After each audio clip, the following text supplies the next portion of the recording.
All right. Welcome, everyone. We're glad to have you here. Just to start out, if you could just write your name in the chat and what program you're from, we'd love to see where everyone's coming from today. So our presentation today is Becoming a Distance Learning Support Pro. All right, we have a couple people putting their names in the chat. Great.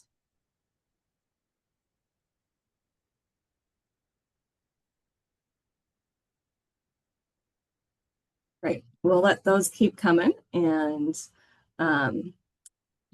get started with introducing ourselves here. So my name is Jessica S. I work at the Hub Center for St. Paul Adult Basic Ed, and I'm the distance learning specialist here. So I've been in a distance learning role for about 10 years here, but an ABE for about 20 years, teaching ESL as well. And hello, my name is Nicholas Houlson. I first started at Literacy Minnesota as a Vista at our old Lake Street location. I then transitioned into a digital navigator role around the pandemic, and I've been with that organization ever since, working under the Open Door Learning Center.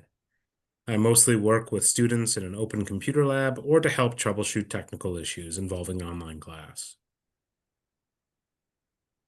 Great. Okay, so let's just get into what we're going to talk about today. Here's our agenda. First, we're just going to do an overview of distance learning, talk about some stats statewide of what the distance learning picture kind of looks like. Then we got some hot tips for support pros that we're going to go through, and then review how to set up a class in SID correctly. We'll offer some resources and then make some time for Q&A at the end. But you're welcome to type in the chat any questions throughout the session. So next participation in the chat is, what do you hope to learn in this session? Can you please share it in the chat? We would love to see what you actually came here for, and hopefully we can touch on those things.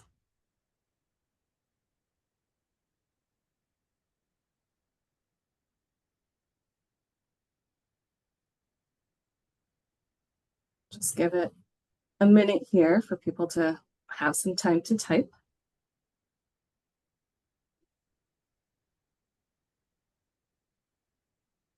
Okay. Paper-based distance learning. DOC, okay. Hot tips. Hot tips, yep.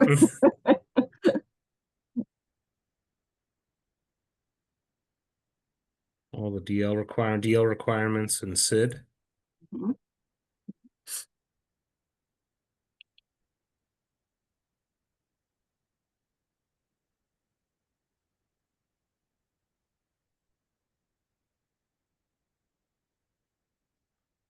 All right, feel free to keep sending those, but thank you for that feedback. I think we're going to touch on a lot of those, and if we don't touch on them, we can definitely refer you to people who could help.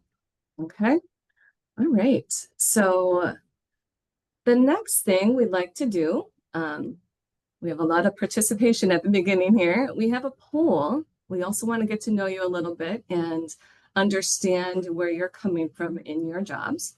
So this poll will ask you what your primary responsibilities are related to distance learning. So you can choose all that apply in this list.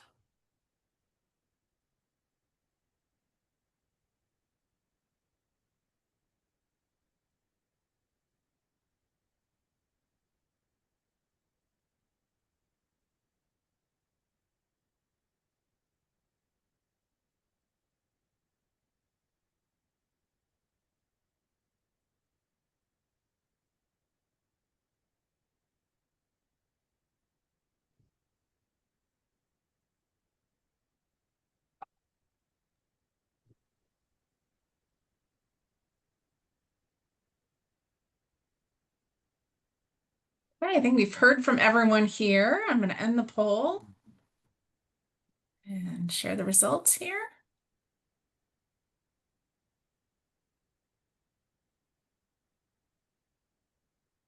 Great. Is everybody seeing the results?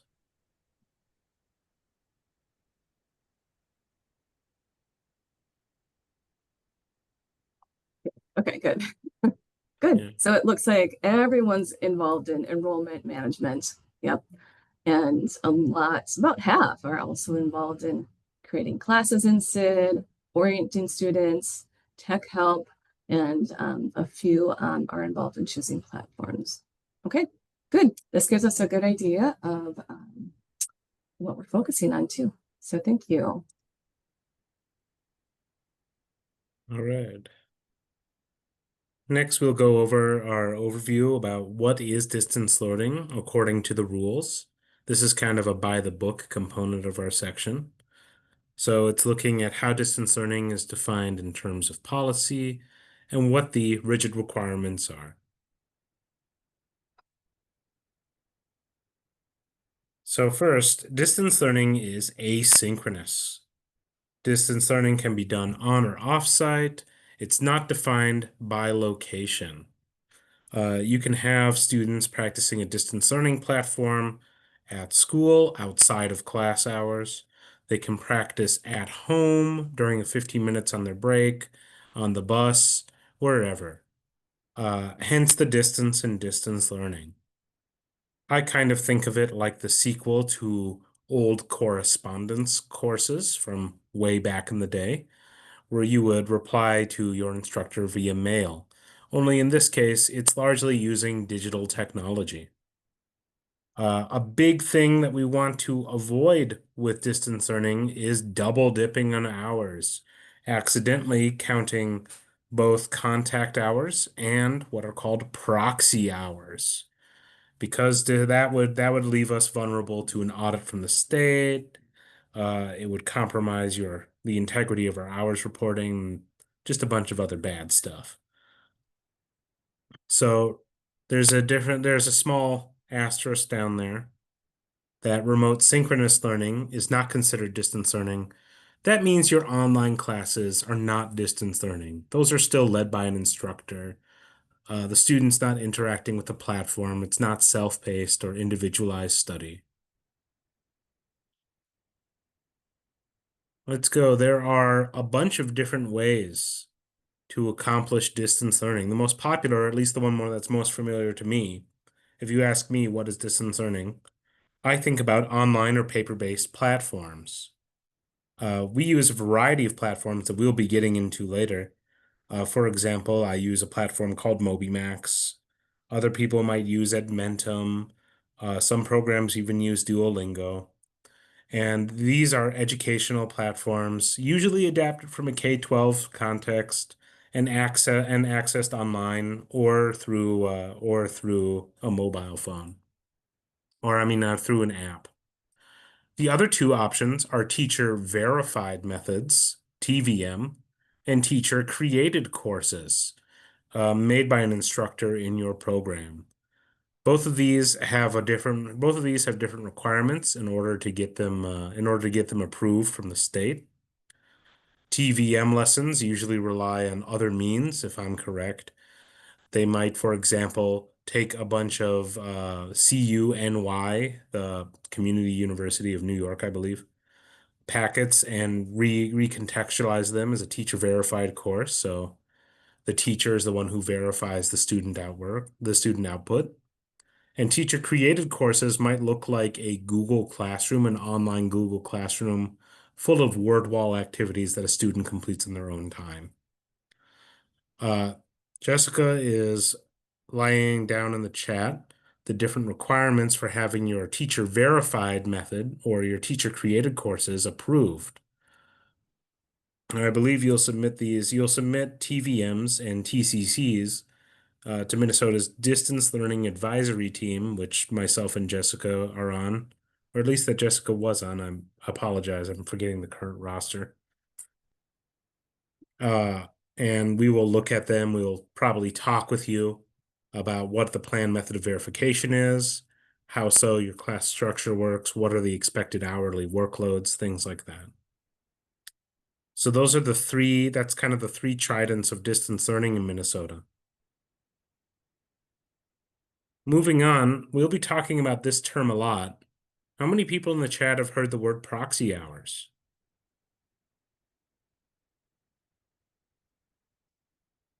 Brian Miller says yes.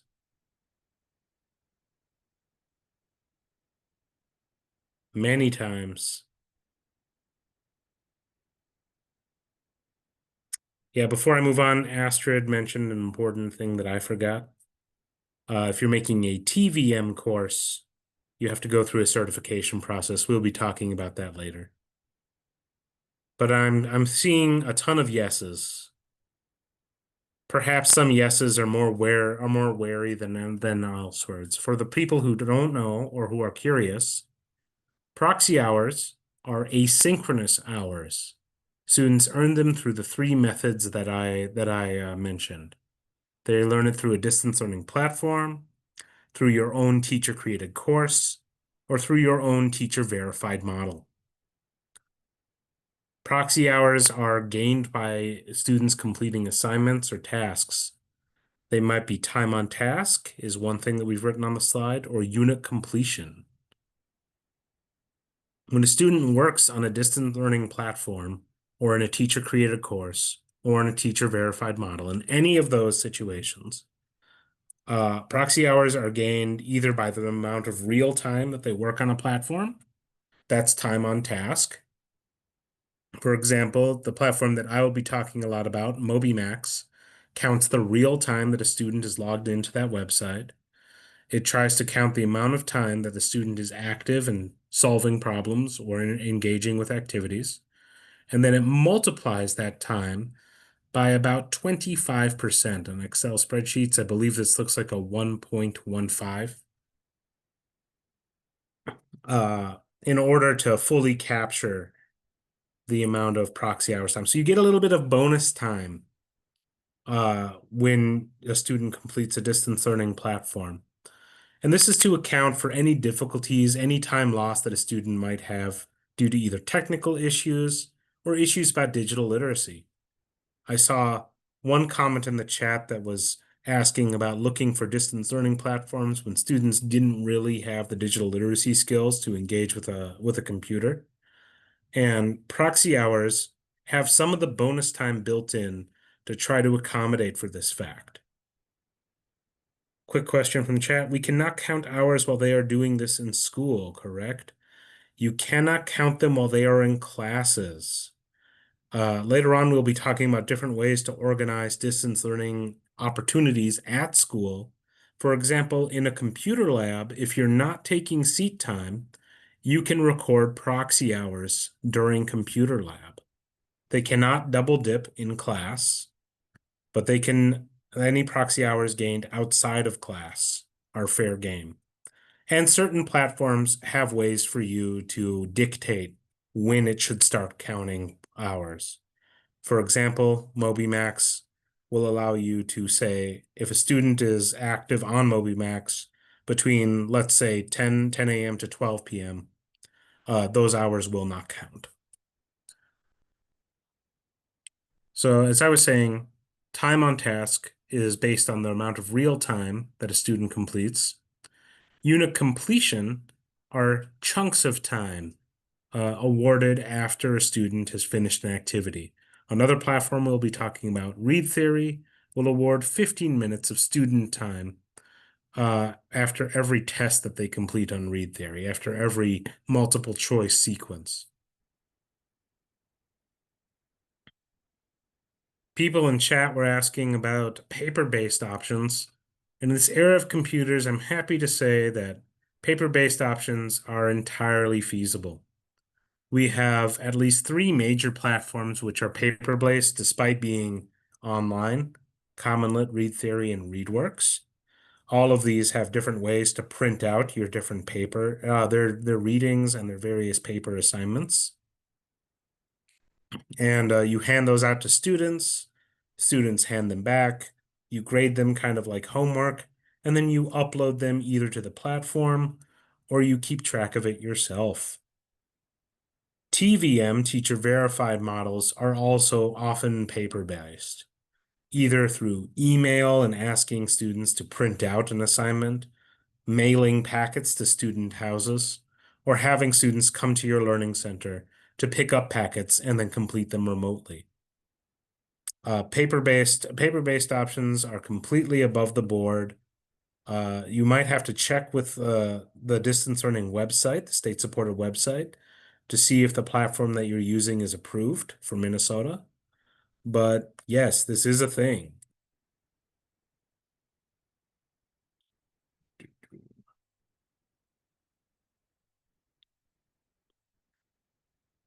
All right. Next, I'll be passing the baton to Jessica. We're going to look at distance learning by the numbers. How many hours, how many proxy hours students across Minnesota have contributed?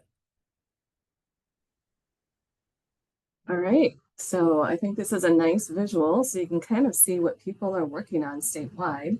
You've got Burlington English at the top for last school year, and then Moby Max, and you can take a look at all the other ones that people have been using generally. So we did want to mention that, yeah, Burlington English overtook Moby Max, so that used to be the top one. And as probably all of you know, Ellie is a new platform that is state supported this year. So we'll see. Ellie might be coming into the ranks here in the next couple of years as well. Did you have anything more to say about that, Nick?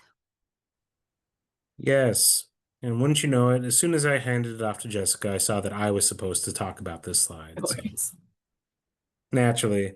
Over the last week or so, some of you who use MobyMax might have noticed that MobyMax was having some growing pains. It tried to adjust to a new set of curriculums and was briefly unavailable for a week. Prior to that, we've changed how we use MobyMax in this state. At the end of this presentation, we'll remind you as towards the MNABE professional development channel. That's where those changes are located. But suffice to say, the way that we use MobyMax and the way that we assign MobyMax has changed. So next year, I'll be interested to see if it's still one of the top 3 programs. I still think that it has a lot to offer, but behind the scenes, things are changing. All right. So now we want to turn it over to you again. We want to prod more audience participation. We're going to drop a second poll in this chat and ask you, what do you use at your program? You can see what Jessica and I are familiar with. I've been talking about MobyMax. My program also uses Duolingo and Ellie, formerly known as ESL Library. And then on our GED track, we use GED Academy and IXL. I think it's interesting that the ones that we use, the top ones are different. So Yeah. it's kind of interesting what we've chosen very different ones. So yeah, so let's go to the poll then and hear what you all are using as well.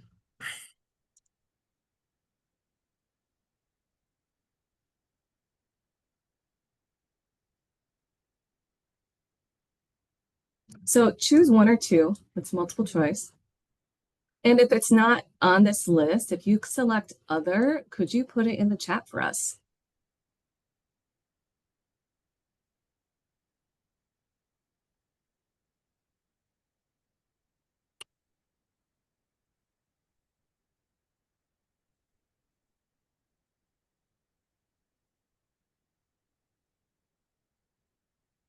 Oh, IXL should be on the list. Oh, maybe it didn't make it. Okay.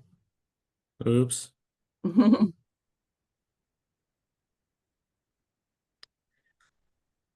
Yeah, I see Aztec mentioned. I think along with Edmentum, they're also a rather robust HSE focused platform. Okay, I'm gonna go ahead and end the poll and share the results.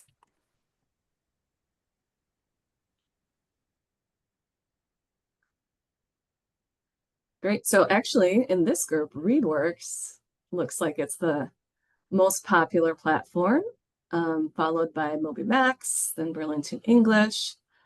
And yeah, a couple people mentioned IXL and Aztec. And Someone asked, is PACE still approved? I can't find it on the DL platforms on the website. I'm not familiar with PACE, but it's on our list, so I'm assuming it's still approved. Yeah, and if you have questions about PACE in specific, over which there was some sort of policy change, I'm not terribly familiar with it myself. We'll be dropping an email at the end of this presentation that I encourage you to reach out to. Great. Okay, Yeah, I'm good. happy to see strong read theory support like representation. I do like that platform, even though it's not in our top three.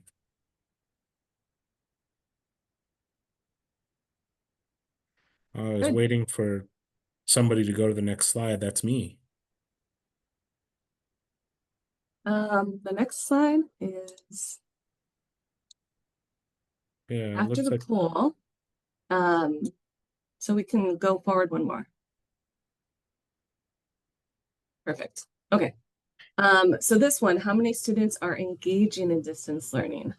So those that are earning at least 5 DL proxy hours, and they are participants, which means they have 12 or more hours and have a pretest, about 29% are engaging in DL. Just a comment is that this mirrors what we see at Hub Center too, and we kind of use 30% as a gauge for most of our classes. And because it's just kind of our average of how many people are involved in distance learning within a class. So if I see like only 10, 20% are involved in distance learning in a class, like we might push a little bit more for more participation. If I see 50% or more, I think that's great. They're doing a great job in that class. So 30% is kind of my gauge and average that I go by.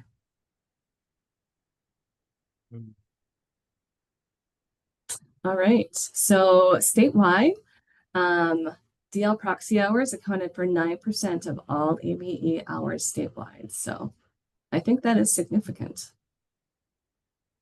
Great. And then the next slide. Some observations on usage in the last 3 years, basically the last 3 school years. You can see that the total proxy hours have grown and the number of learners have grown as well. Okay, and next slide. So this gives you an idea of how much people are using the different types of distance learning. Yeah, 431,000 hours off of DL platforms, teacher created courses, about 25,000, and TVM was about 9,600. Okay, so that just gives you a little bit of a picture of how DL is happening around the state. And let's move on to our hot tips. all right. You got to heat up. Yes. Nick, I don't All know whether right. you've moved a box over the chat box over your slides, but I'm seeing a black box over Let me try yours. to minimize them. Yeah, there we go. There we go. Thanks. All right. I thought it was just me, so thank you. No, hot tip number 1, make sure your audience can see your Zoom presentation. Thank you for coming. Perfect. All right, here's something we do at the Hub Center. When we don't have enough time to address all of the student tech hub questions, we will put them in a SID class. So we've created a class just called Tech Help, and we can put students in there and write a comment about what they actually need, and someone can follow up with them later on. So that's helped us keep track of students and what they need, and teachers can tell us to put someone in there and we'll follow up with them. So I think that's a helpful support thing for teachers and students. All right, and this is another thing we do at Hub Center. We create a class that's for what we call DL only students, to manage them and to connect with them. So we call it DL only - independent study. So these are independent study students that are not enrolled in a synchronous class. Okay, so I have about 60 students in this class right now. And it's a good way for me to keep track of what platforms they're on. And I can go back and check their progress every once in a while because they don't have another designated teacher to do that. So that's been a helpful thing for us to manage them. Yeah, at Open Door, we do a version of this. Instead of DL only, it is waitlisted students to keep engaged with waitlisted students. Ah, sure. So while they're Mhm. waiting on their program, we usually enroll them in one standard program. Right now, Ellie, formerly Duolingo or MobiMax, something that's very self-propelled, so to speak. So again, a lot of these tips will boil down to encourage you to use SID as a resource and not worry about inventing tracking methods or means. Let's go on to the next slide. Okay, so a tip for platform management. Best practice is to deactivate a student account when the student leaves your program. And some people don't know this. If you deactivate it, you can, on many of these platforms, reactivate them later. So for example, MobiMax, Edmentum, Burlington English, they all allow to reactivate later, okay? And you can check out the Minnesota DL website to get more instruction on how to do that. We don't have time to go through every platform today, but we are happy to walk anyone through it if you need help. We'll give our emails at the end too. And also try to deactivate staff accounts when staff members leave. That's for general cleanup, but also just to keep learners' data private too. Okay.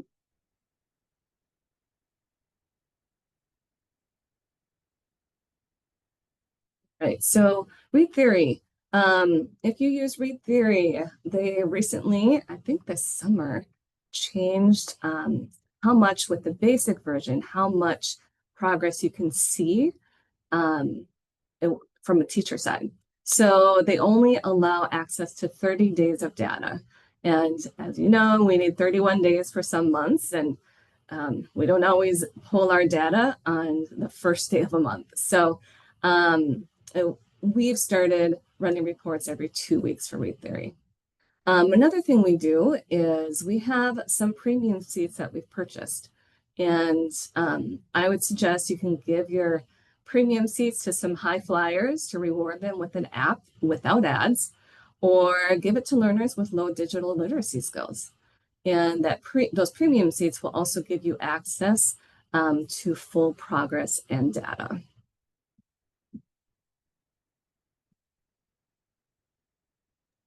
Right, All Nick? right. Another platform tip for Read Theory and other platforms that are ad supported. If your student is engaging these platforms on a laptop, an ad blocker is usually a good idea. There are mobile ad blockers.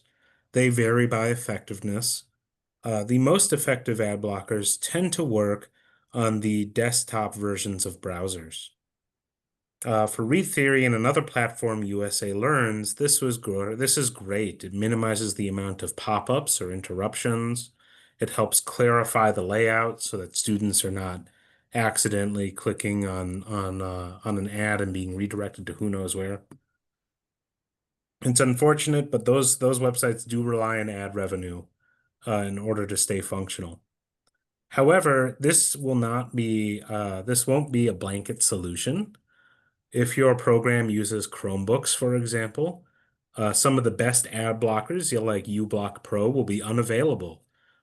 Google has kind of declared war on ad blockers, and it's kind of a Tom and Jerry situation or a whack-a-mole situation where somebody develops a solution and then the other side kind of negates it and things go back and forth. So you might have to experiment around which ad blocker works for you and whether or not there's a mobile ad blocker that is more effective than most for students who are primarily on their own devices. But in terms of low digital literacy skills, this is a major boost. This helps a lot of students by eliminating clutter and streamlining the distance learning process. Before we move from Read Theory, we did have a question about Read Theory in the chat about if you know anything about pricing on premium seats for Read Theory? Great question. I'm trying to remember off the top of my head, and I feel like it was $6 or $7 a student. That being said, they don't keep track. So if we go over a little bit, they're not necessarily keeping track or bugging us about that. So.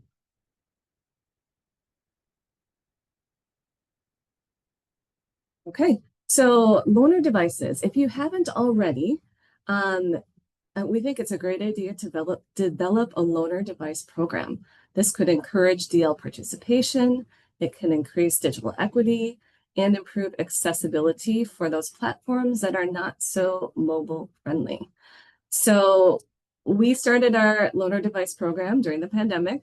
And it's been super helpful for a lot of our students. We have about 200 laptops and a couple iPads as well.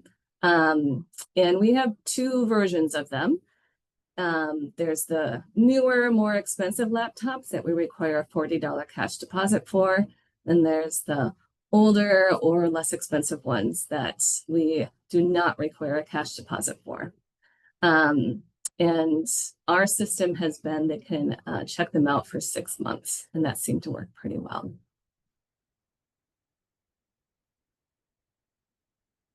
All right, and here's another thing that has helped us a lot. We have had a lot of laptops that are really old here, and thankfully we've replaced a lot of them. And we've been able to take some of those old ones that are outdated or they're just lagging, and we're installing Chrome Flex onto that. So Chrome Flex is a very light operating system that's free, and so anyone can install it on a laptop. So it's rejuvenated some of our devices and made them usable for students. And there is an article we want to share out. I wrote this article for the ABE Connect last year. And so you can read more about that, get all the links for how to do this if you're interested in doing it. Okay, so I think Nick is sharing that out right now. Thank you, Nick. All right, and then one thing that we do especially for our more expensive platforms that have reassignable seats. Sometimes we need to remove students from a platform. They might still be working or studying in their synchronous class, but they're not using this expensive platform or they have really low usage. So we'll take them out of the platform, give the seat to another student, and then we keep track of those students that we've removed through the class comments in the synchronous class. We might just put in the comments, no Burlington English or no my English lab, because they never worked in it. So just one thing we do to keep track of those students. And then a question for myself. Those comments appear on the SID class list, like in the big row list of students right next to them. Yes, exactly. So it's pretty easy to just go down the list and visualize everything. All right, the other SID tool that our program makes frequent use of, or that I try to encourage among my program, is to use SID logs to make individual notes.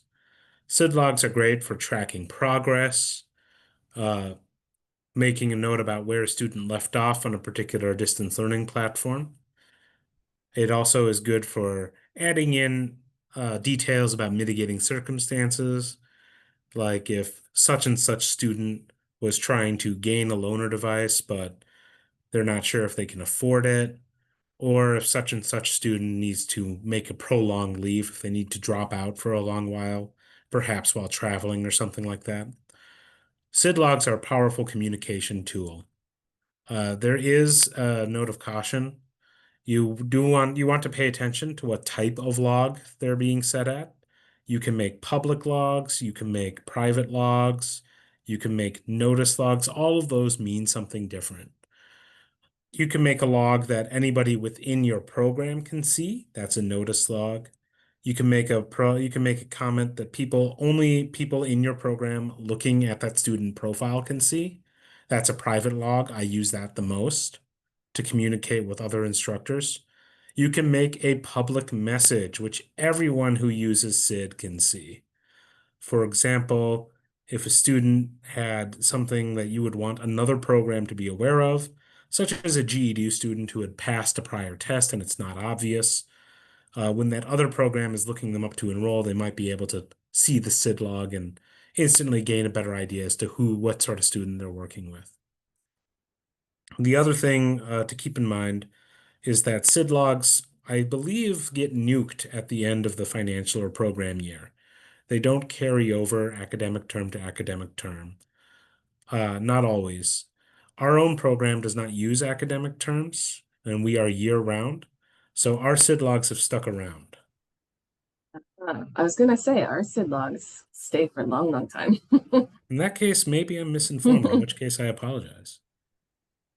I think we're running a little low on time, but keep going here. Yeah. Okay. And the other thing that we use SID logs for are recording distance learning logins. Speaking of logins, who here on the spot could remember their Gmail password? Go ahead, answer in the chat. Honesty appreciated. If it might deputize Jessica, how are responses looking? Yes, yes. Oh, one person said no. Most people said yes. All right, I think we beat the odds. It's a general organizational tip that student and staff logins keep those organized. It's useful to either use one standardized login for staff, maybe from a shared administrator or teacher account, or as Jessica said, if each teacher needs their own individual account for a platform, to make sure to keep those accounts up to date. Former staff member accounts should be excised or cleaned. People should share each other's passwords if they need to. If like an old staff member is leaving, they should share their platform passwords with a newer staff member or with a program administrator. Standardizing usernames and passwords for students is pretty essential in order to keep things straight. We use the same password for just about every platform, so we don't need to, our program uses a lot of volunteers, so that I don't need to think twice about telling a volunteer, this is what the student's password is. This is what you can expect a student's login can be. Higher level students also are capable of remembering more complicated passwords. And you will need that, unfortunately. Every password, a bunch of platforms have different password requirements. So one of the kind of complications to this point is if, for example, Read Theory might require a capital letter in its login. Another platform might require something like a symbol. You should kind of address that in your onboarding phase when a student is getting oriented to distance learning. All right. I run a computer lab. I don't oversee a classroom with a single instructor. Everybody is kind of on their own track. It's a self-study computer lab. There are many students from across all of my program's levels, from pre-beginning to advanced, to GED. And there's kind of two ways to organize a computer lab and collect proxy hours. What I've chosen to do in regards to lab attendance is to let my distance learning platforms collect all the proxy hours for me. This is automated, it's relatively hands-off. It allows my coworker, who's the distance learning coordinator, to do things immediately as the hours come in. On the other hand, I have to keep an eye out for expired sessions. In other words, when a student times out or accidentally logs out of their platform, they need a lot of supervision to make sure that a student remains focused and on task and isn't, for example, just logging in and out again. And the level of supervision required in a computer lab can be a little intensive. I'm always pretty volunteer hungry. I'm reliant on having a bunch of coworkers around. so the lab can be rather heavy staffing. The other school of thought about running a computer lab is to use a sign-in sheet. Our other computer lab at Midway, formerly at Midway, currently at a different location, Raymond, uses a sign-in sheet even though we're not really collecting seat hours, we're collecting distance learning hours. The sign-in sheet allows us to keep track of who is there uh, and what they were working on. It requires us to manage the files physically. There's space concerns with that. There's data, there's questions about how long do you keep those files and other things. In both cases, you need a lot of supervision. Nick, we're running low on time, so hoping we can get to some Q&As at the end, so maybe we can Yeah. go through these a little quickly. Yeah, we I have think just I'll about skip. 5 minutes left. Okay. I think I'll skip this slide. This was just a note to be aware that different platforms can time out and that you should train your students to recognize those. Great. Okay, so I'll go through just SID class setup quickly here. We included this because there are some errors that people make, and we want to make sure you know how to do this correctly. So next slide shows the first thing. When you're setting up a class, include the name of the DL platform and the word proxy in the class, and start it with DL. So you can say DL and Mentum proxy hours. Okay, next slide. And then other tips are for a proxy hour class, it should be a lab for attendance format. Student hour type should be distance learning. And distance learning program, you're going to just select whichever program it is. And then 5, the class interaction needs to be asynchronous distance. Okay, so you'll have these slides available to you after the session, so you can come back and review those if you need to. But this is important for federal reporting. We need things classified correctly, and it also helps inform decisions around like what platforms might be used a lot and supported statewide too. Okay.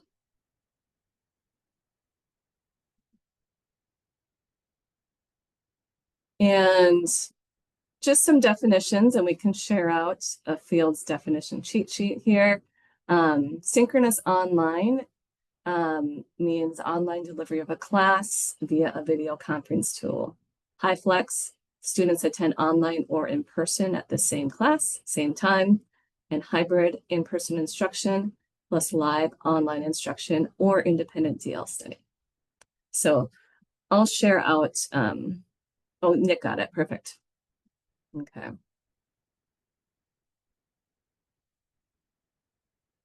And while Nick is going through these slides too, if you have burning questions while he's doing that, I can look at the chat too and see if I can answer while he's doing that. All right. In the meantime, this is the distance learning platform library. It is on Literacy Minnesota's website. Navigate to the top bar and find our support for distance learning link. This will contain kind of a catalog of every state approved distance learning platform. There's quite a lot in there. You can organize it by various filters, looking for levels or a different topic focus. The platforms are mirrored. There's tons of them. You can also find DL policies and procedures, advice on implementing those programs, and resources on digital learning. This includes things from professional development to best practices. I mentioned earlier that there was an email that we encourage you to reach out to. The email is here, support@mnabe.distancelearning.zendesk.com. If you encounter a problem with your distance learning platform, if you're curious about DL policy, please reach out to this email. Jessica, if you could share that one out to the chat.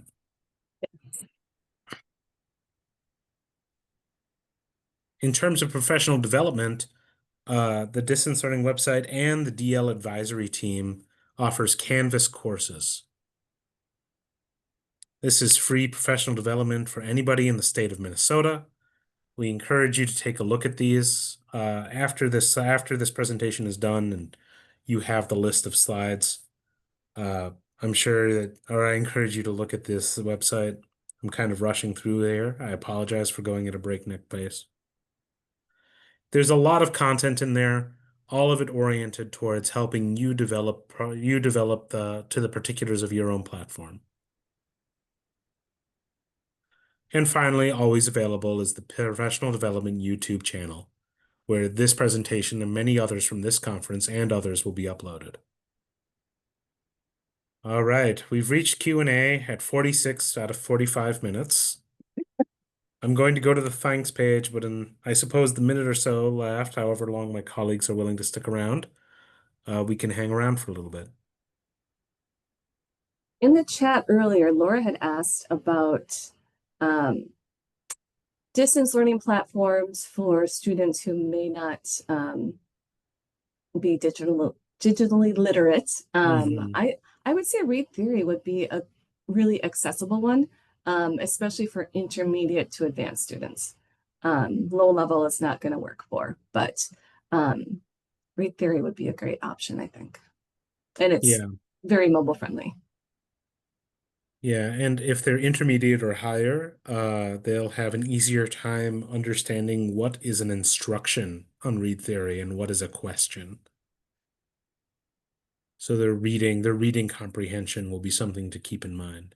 For lower levels, MobiMax and other platforms that are touchscreen friendly are a good recommendation.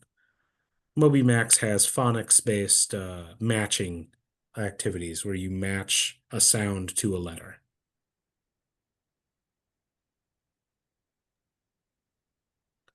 Any other questions?